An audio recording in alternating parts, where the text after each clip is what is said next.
several times already this morning that you have, I'm going to quote you now, rigorous screening and vetting in place. Rigorous is your word for Afghan evacuees, refugees who have tens of thousands of them who have been brought to this country after the disastrous withdrawal from Afghanistan that this administration conducted, historically disastrous, I might add, in which 13 American service members were killed, including one from my home state, hundreds, maybe thousands of Americans left behind to the enemy, where they still remain. It's your testimony that rigorous screening and vetting has occurred. So I assume that you mean by that at least the standard refugee screening processes, if it's rigorous, it's at least the standard refugee screening process. Is that correct? Am I right about that? Senator, I do think it deviates from the refugee screening, but we have taken steps to make sure that the program is indeed rigorous, and I use that term advisedly. Yeah, I noted that you used it advisedly. It deviates, though, from the standard screening procedures. You're conducting in-person interviews of all of the refugees per the standard procedures. You testified that 100% of these people have been screened and vetted. So you're conducting in-person interviews per the standard procedures of all of these refugees? Senator, our U.S. Customs and Border Protection personnel have physical contact and question each individual at the port of entry.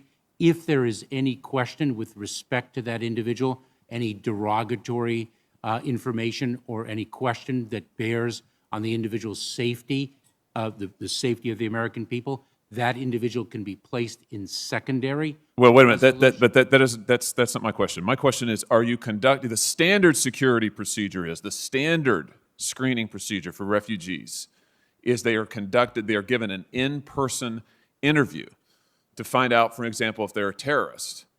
So you said 100% of these evacuees are screened. Have they all been given in-person interviews per the normal process? They have not all been given Why not? interviews because we have to be mindful of the fact that we were in an emergency situation to evacuate U.S. citizens, lawful permanent residents, special immigrant visa holders, and others who have. And what percentage do those, the special immigrant visa holders and American citizens, what percentage of the total tens of thousands did those constitute? I have that information for you. If you'll give me 1 minute.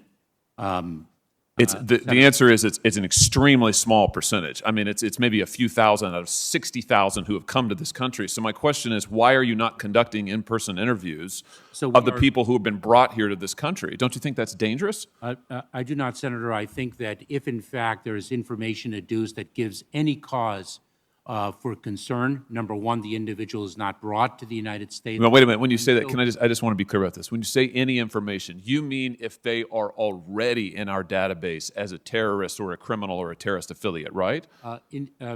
Senator, we capture the biometric and biographic information of the individuals in the transit countries. Right, and if I understand that, and if they're in our databases already as a terrorist or a terrorist affiliate or a known criminal, then maybe you're saying there's a fault, then maybe they get an interview. But what about, so that's fine, but what about the thousands, tens of thousands of people who aren't already in our database?